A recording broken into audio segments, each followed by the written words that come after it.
In this video of the STOic TTX Facilitator training, we're going to show you how to go from being a good facilitator to a great facilitator through the skill of managing the participant experience.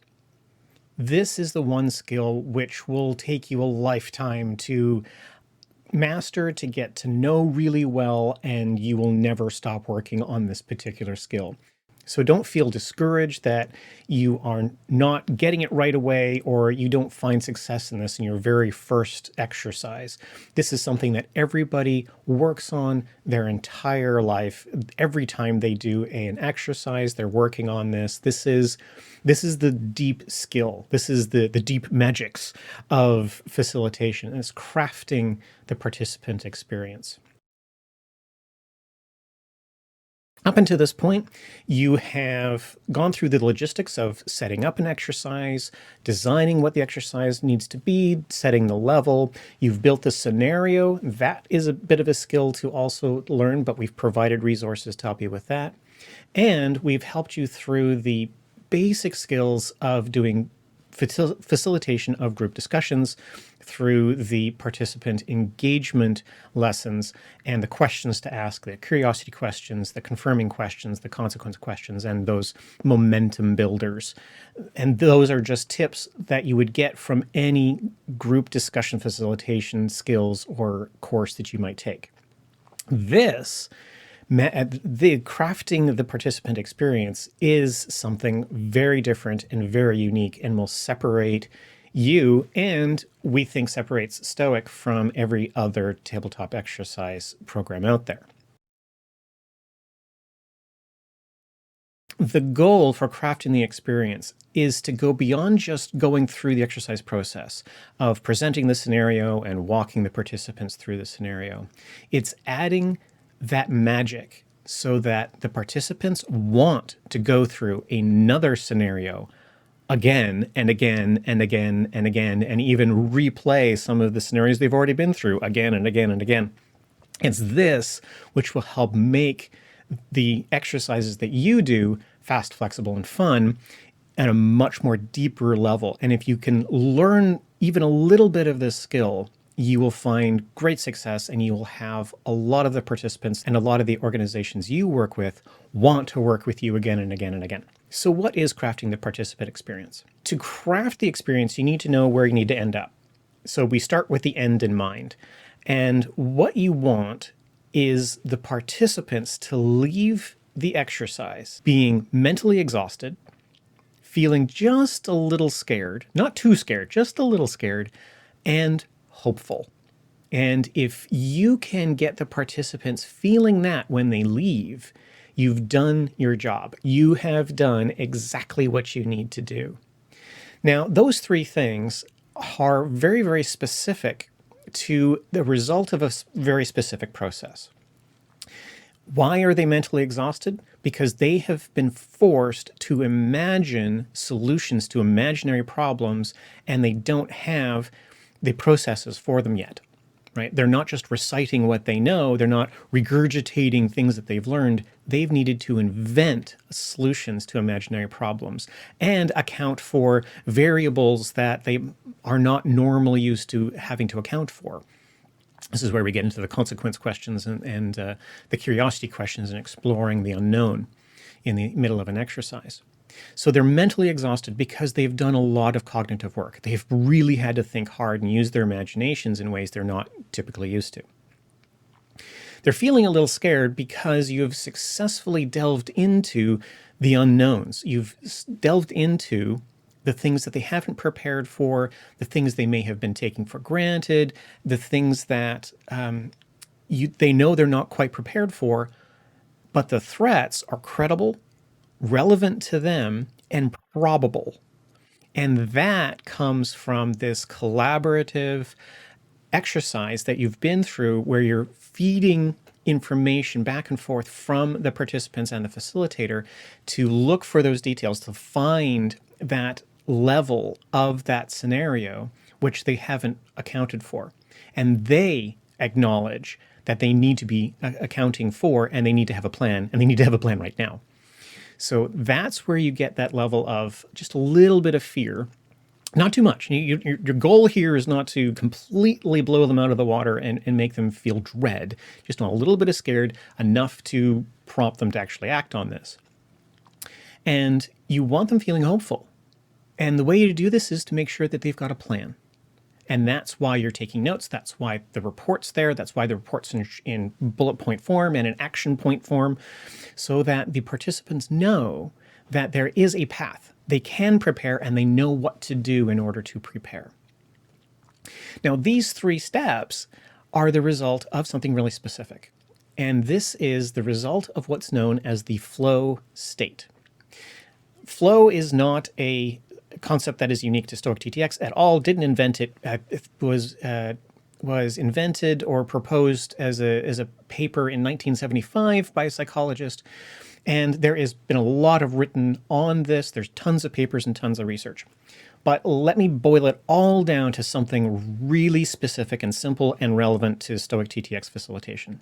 And that is, flow is where your ability and your challenges rise together to meet each other while they're rising.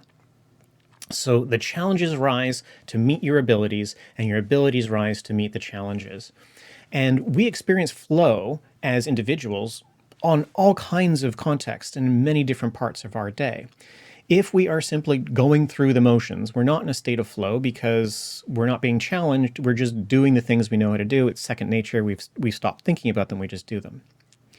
For those who are a little bit skilled in art, they experience flow in the middle of their creation process. As they are painting, they know what they want to be able to paint. They have an idea. They're chasing a thought, and they're having to adjust their techniques. They're having to perhaps invent new techniques, explore new techniques as they are trying to make their vision a reality. This is a state of flow.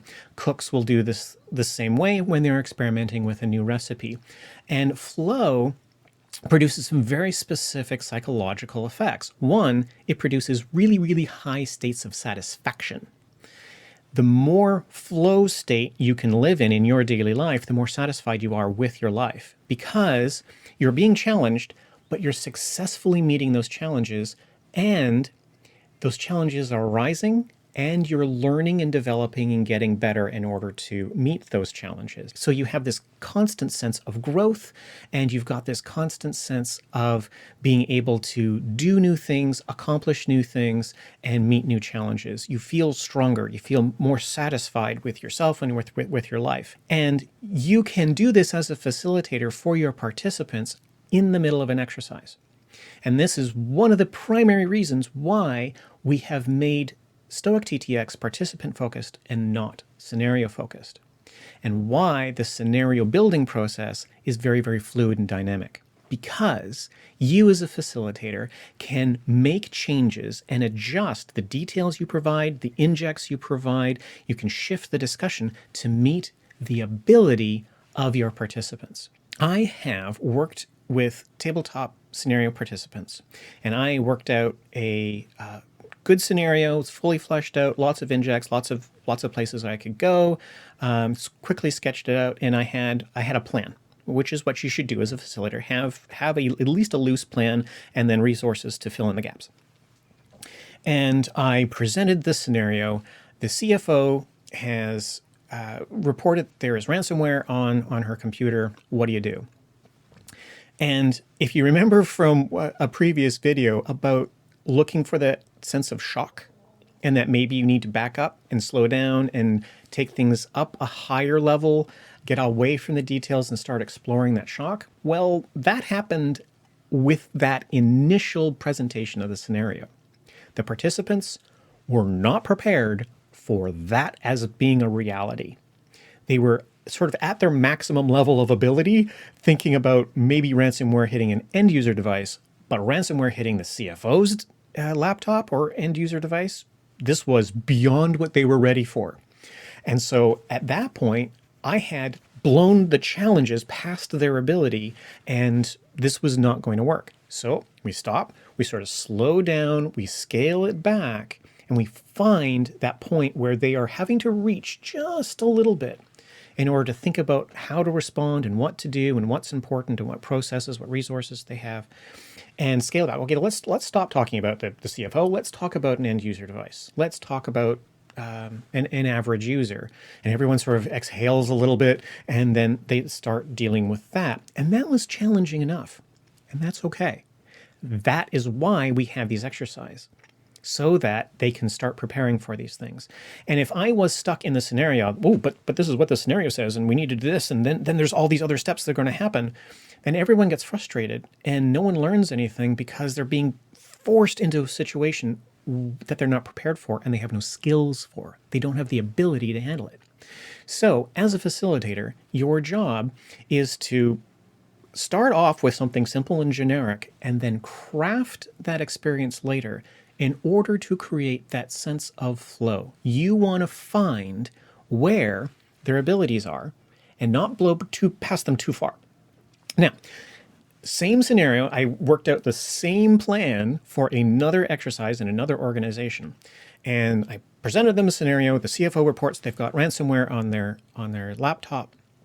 And the incident manager explained, and we're going to do this, we're going to do that, and this is the process. We do this, we do that, we do this, we do that. Next, right? Their ability was way above what the scenario was. Now, I started off with exactly the same start with the scenario, right? CFO reporting ransomware. Different organizations had different abilities, and I needed to be able to adjust. Because of the plan that I had, it was very, very quickly to adjust to say, okay, we need to ramp up this challenge quite high in order to find where the participants are going to be challenged, where they're beyond their abilities.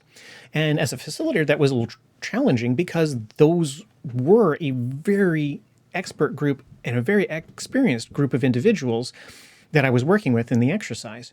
And I needed to dip into the most advanced and the most severe form of the scenario that I had planned for and was ready for, and they enjoyed that. They liked being challenged with some of the technical details, the complexities, a long sequence of things going wrong, things failing as they were working, that they tried to do something and it failed. Again, this is one of the injects that we have, one of the simple injects that we have within the framework, that you do something, but it just fails, it doesn't work, it doesn't have the effect that you think it did. And so they loved this because they were exploring beyond what was second nature to them. If the scenario is entirely second nature to the participants, they're also going to feel frustrated, bored, they're not going to feel engaged, and it's going to be difficult for you as a facilitator to keep that engagement up and to find the gaps. It's really difficult. So as part of the flow state, your job is to find out where the abilities are in the participants and adjust your challenges through the scenario, the details, the injects, the questions you ask, in order to get just above where they are. And that is the level that you need to stay at and try to keep that balance going.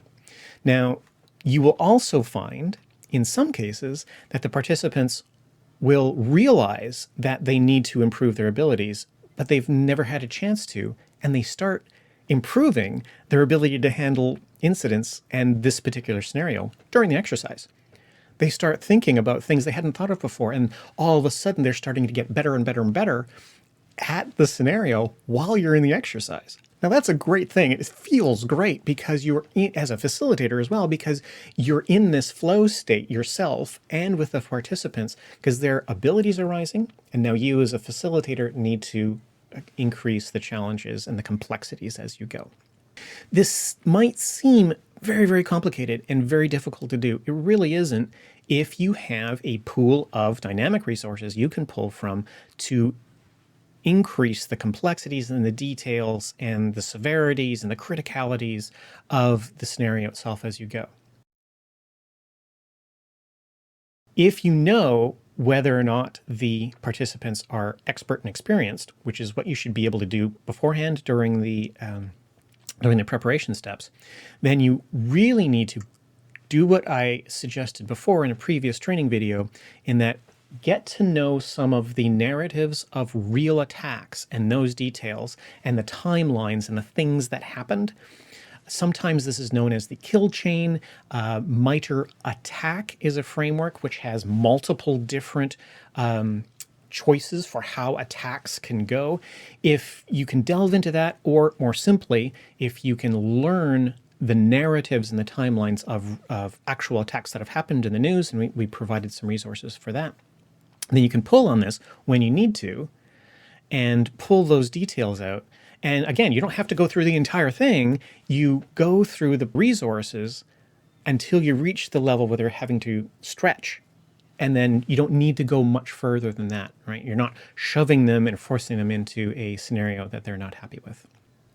To tie this to role-playing games, especially tabletop role-playing games, there is a critique for some facilitators for role-playing games or for games themselves, where it's called a railroad, where the participants or the players' choices have no effect. That no matter what they do, no matter what happens, whether they succeed or fail, things are going to progress in a prescribed set of actions, and that's what's going to happen, and the participants are merely watching this happen, and they get to talk every once in a while, but nothing they do matters.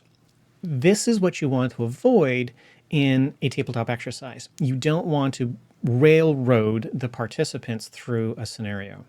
You want in game terms, you want an open world concept where the participants are free to choose any direction they want to go within some limits. And yes, as a facilitator, you can guide things and sort of nudge things in a general direction, but you want to give them that agency and that free will to go anywhere they want, to explore any avenue they want, and you as a facilitator simply have to facilitate that. As I said in a previous video, you are a non-player character that is giving out quests. What the players do with that is entirely up to them. This requires a little bit of a shift in mindset for you as a facilitator, that things are a railroad for you. It's a lot easier if things are a railroad for you, but for the participants, it's not satisfying. You're not going to get to a flow state, and you might not get a long-term engagement with the participants or the organization because they get bored quick, especially when you try to redo that same scenario and they experience that same railroad a second time. That's not going to work. So how do we provide this rising level of challenge to meet the abilities? There are 3 things that you need in the middle of your scenario to make sure that you can hit that flow state. There is 3 building blocks that you need to start with. 1, start with clear, achievable goals. Now, you're already doing this by presenting a scenario and a threat and that initial impact. And because it's a tabletop exercise, there is an inherent understanding that what they need to do is to contain and respond and recover from the incident. That's why we're here. That's why we're at the table, right? And so the goal is very, very clear from the start. This is also aided by how you set up the ground rules and how you introduce the exercise itself. And this is in an earlier video where we talk about that there's no wrong answers. Anybody can ask any stupid question that they want. It's okay. It's a safe place to explore. It's a safe place to be wrong. And the job of the participants is to respond to the scenario. The goals specifically might be fluid because the organization might have different policies. They might have different desires for how things get resolved. But you as a facilitator don't necessarily need to know that. All you need to do is to help them along asking themselves the right questions. So inherently in the exercise, there is a clear, achievable goal that you're setting right at the beginning. There's an incident, resolve it, right? It's very, very clear. The second building block you want to be able to do is to provide clear feedback as timely as possible after the participant has made a decision or made an action. This happens in games all the time. In video games that are fast-paced, you get a lot of that feedback instantaneously without any lag time. And this creates a high level of engagement. First-person shooters, where you're running around shooting other players, you get this feedback right away, and it's very fast, very rapid, and this creates this sense of flow naturally. You can do the same thing in a tabletop exercise with the questions that you ask, with your confirmation questions in particular. They have presented an action, they've presented a response to the scenario, they're going through their steps, and you can simply ask the follow-up questions, the confirming questions, the curiosity questions, and that provides some feedback. Because it's an open-ended question, they're giving themselves feedback through most of that. Because you are responding to their responses, the answers that they give are a feedback for themselves. And you are providing these questions to be that mirror, to reflect back to the participant what they have said and whether or not that makes sense. If they feel that their responses make sense, that's valuable feedback for them. Your curiosity questions start to probe whether or not that makes sense, but remember, you're not evaluating. You're not determining whether or not the responses make sense or whether they're correct. That's not your job as a facilitator. Your job is to ask the right questions so that the participants are providing their own feedback. That is one of the keys and one of the secrets to being a good facilitator. So you're providing this feedback, very clear feedback in a timely manner, but you're not saying that things are right or wrong. You're getting the participants to give that feedback themselves. Now, it might not be the person who just spoke. Sometimes it might be one of their coworkers, one of the other participants that provides that confirmation and that feedback saying, yeah, that makes sense. That's what we do. That's going to be useful. I'm going to be able to use what my coworker said to be able to do this other thing. So they get this feedback from each other, and that's the important thing. The third building block is that you have the ability to develop new skills as a result of the challenges you've been presented with. Now, whether or not this happens at the table or not is kind of beside the point. Because of the notes that you're taking and the report that you write, you are explaining the skills and the abilities that they need to improve upon and develop and work on so that they can meet the challenges that you've presented in the scenario. And that's why the report categorizes the action items or the open questions in terms of skills, knowledge, technology, or processes, because it categorizes these things that they need to improve in very specific ways so that they know we can do this. We can prepare for this, and this is what we need to do it. This is the process we need to engage to improve. And so with these three building blocks, clear, achievable goals, clear and timely feedback, and skills that are identified in order to meet the challenges, you can create flow state minute by minute by minute by minute in the middle of an exercise. And it just gets fun for everybody when you're able to do this.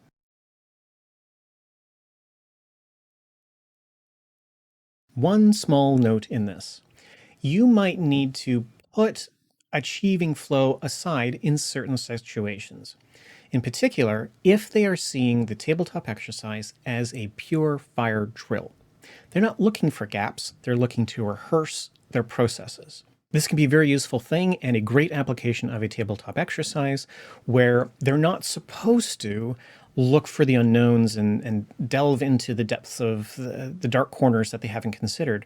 But they just want to be able to rehearse step by step by step. Okay, when this happens, we do this. And when that happens, we do this. And you as a facilitator are working them through that.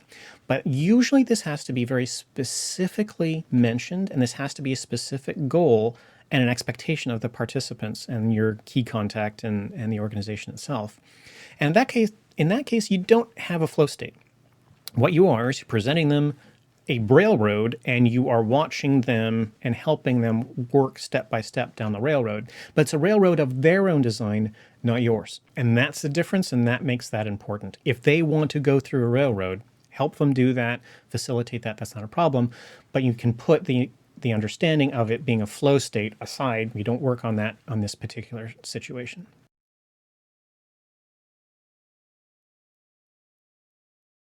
I was talking to a friend of mine who was really, really good at picking up women at bars. I know it was weird. He was just a complete magician at it. Whatever, not my thing. My friend was really good at it, and I asked him why he was so good at it. Like, what's the secret? What's the key on doing this? And he said the secret is it's not the pickup line you use. It's not the first thing you say to someone that makes them interested in you and want to get to know you better. It's the second thing. So you can use almost anything as a pickup line. You can use almost any line at all as an initial first pickup line, because that's not the important thing. The important thing is how you respond after they respond to that line. That second thing is the important thing. And as a facilitator, this can be a really useful tool for you as well. Remember, I've said all along that the initial impact that you suggest, the thing you put in front of the participants to respond to, is simple and is generic and isn't really complicated and can be responded to in a variety of different ways. That's like the pickup line of my friend, because that thing, besides being the type of threat that is relevant to the organization and it's what they expect, that preparation step being done, of course. But that's not the important thing. The important thing for you as a facilitator is not the initial impact that you present, it's how you respond to the participants' reaction to that impact.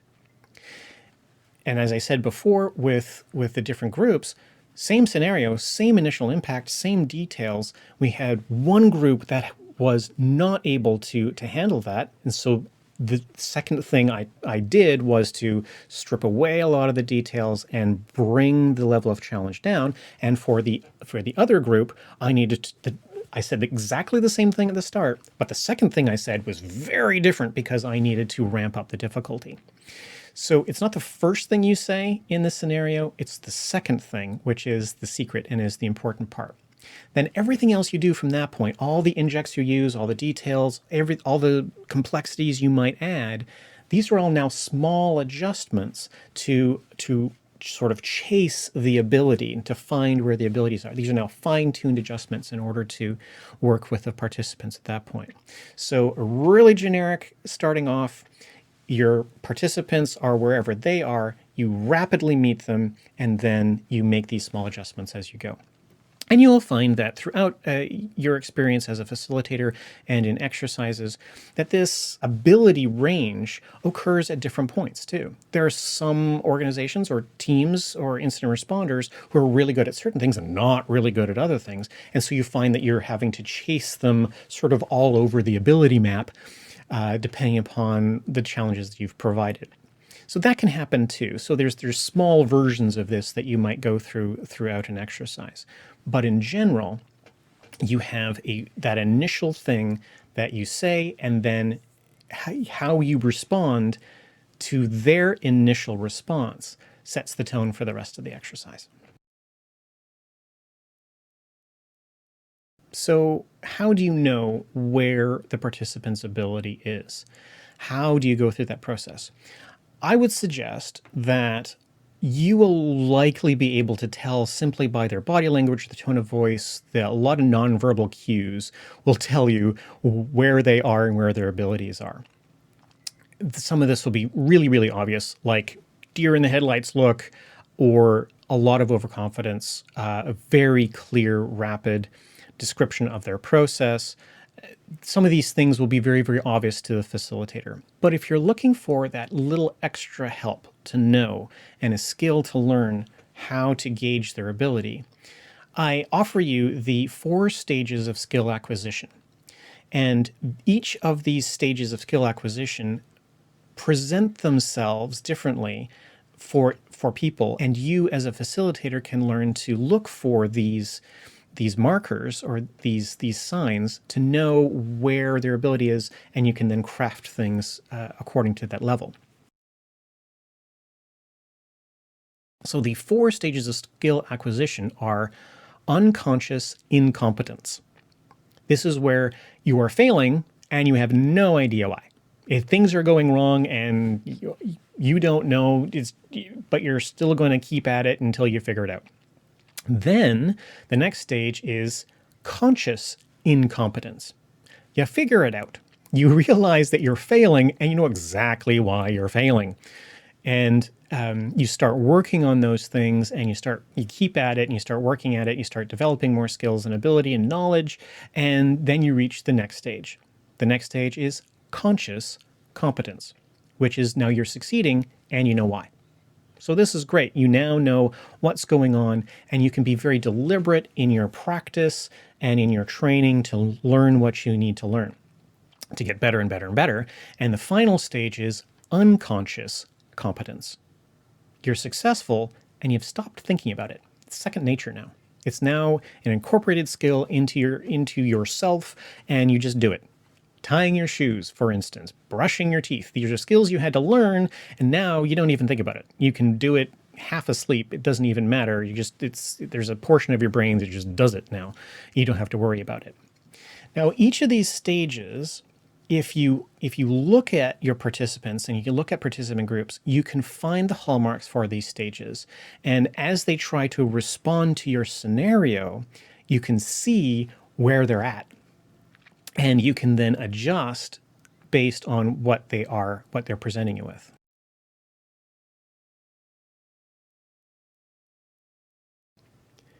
So unconscious incompetence, that's where you get this deer in the headlight look. They are scrambling. They're basically shouting out random responses.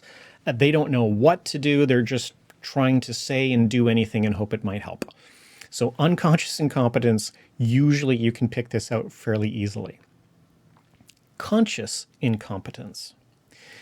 This is a little more difficult to identify, but this is where you have people that are saying, I don't know, but, or they're reaching to recall facts like, ooh, the playbook says we do this, and then, oh, I can't remember, I'd have to look at the playbook, right? Conscious incompetence. They know where the answers are, they know how to find them, haven't incorporated them yet, they don't know how to use them. Conscious incompetence. So at that point, what you as a facilitator can do is to lower some of the difficulties and lower some of the details so they can reach that level that they do know, where they are more comfortable, where they're reaching conscious competence. And that's where people are able to reach for information, try to recall information, and they eventually get there. And they remember it like, oh yeah, the playbook says we do steps A, B, and C, right? As conscious competence. And at that point, you've hit the right level and you want to push that a little bit so they're having to either reach for different information, recall information, start asking their coworkers for advice, and they start collaborating amongst each other and they come up with something that they feel is going to be successful. This is conscious competence, and that's conscious competence sort of on the edge of conscious incompetence, and that's where you want to be. You want to ride that line. You want the participants to ride that line where, yes, we know what we need to do, but we might fail, we might not, but we'll get there and we'll get there together. And that's where you need to get in order to reach that flow state. Unconscious competence can be tricky for a facilitator to handle because your participants are just going to rattle things off. They're rattling off processes, they're rattling off their skills, experience, and they can get really dismissive. They can get really hand wavy, like, yeah, we just do this, whatever. This is unconscious competence. This is where being really good at these curiosity questions and the consequence questions can work in your favor. If you can deliver these curiosity questions or these consequence questions in a way that doesn't sound judgmental, you can get the participants who feel really confident to then start doubting themselves. And they start thinking about that. And they start thinking, ooh, wait, is that really what needs to happen? And at that point, you've shoved them right at the conscious competence and conscious incompetence line where we want them to be, where we want to ride. We've put them there through their own self-doubt.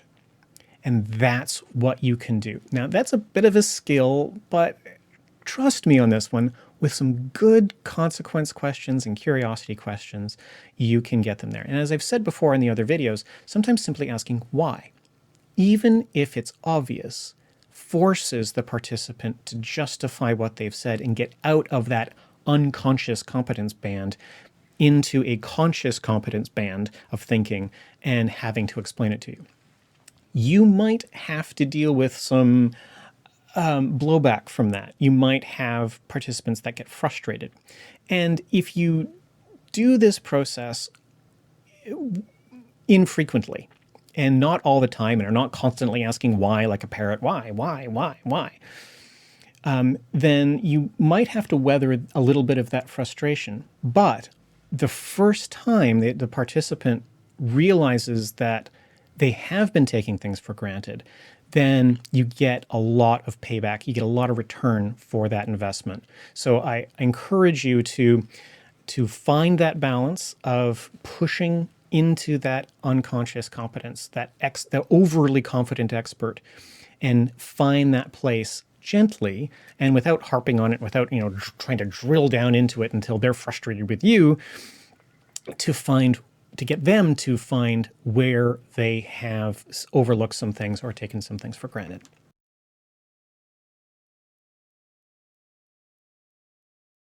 There are some tips and tricks that you can do to craft the experience, even if you're not as expert as your participants.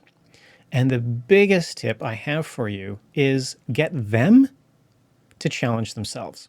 If you don't know how to challenge these experts who are unconsciously competent, when challenged, they know exactly what needs to happen. You can't find, as a facilitator, you can't find the unknowns. You can't find the dark places, the gaps. You can't find it. At this point, what you can do is simply turn the tables on the participants and ask them pointedly. Ask them directly. So what would be something you couldn't handle? And that's going to be a question that's going to shock a lot of participants. But then they are placed in instead of a responsive mode, when this happens, we do this, and this is our process, and this is what we do, they're put into the facilitator's mindset. They now have to imagine, right, how could this become a problem? And their imaginations start going. And now you can start using your curiosity questions and your consequence questions to help collaboratively work with the participants to craft a new scenario or a new inject that you can explore together. So I've done this before as an example, I've done this before for an exercise, and I asked them, so they're so confident in their backup systems, for instance, and it was really well crafted and really well designed, and everything was going really well, and I couldn't find a gap. Right, which is a good thing. It's great. They've accounted for everything. That's awesome. But I wasn't feeling that they had been challenged. I didn't feel that we had reached enough of a flow state in this scenario. And so I asked them.